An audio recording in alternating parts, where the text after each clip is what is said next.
మన పూర్వీకులు ఏ విధంగా ప్రయాణించేవారు, మరీ ముఖ్యంగా విజయనగర సామ్రాజ్యంలోని ప్రయాణ కథనాల గురించి చెప్పాలనుకుంటున్నాం. అయితే దురదృష్టవశాత్తు ఆనాటి వివరాలను చెప్పే ఆధారాలు ఎక్కువగా లేవు.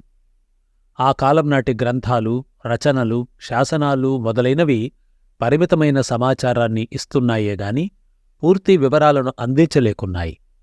కాని 15, 16వ శతాబ్దాలలో విజయనగర సామ్రాజ్యానికి వచ్చి ఆనాటి రహదారుల్లో ప్రయాణించిన కొందరు విదేశీ యాత్రికులున్నారు.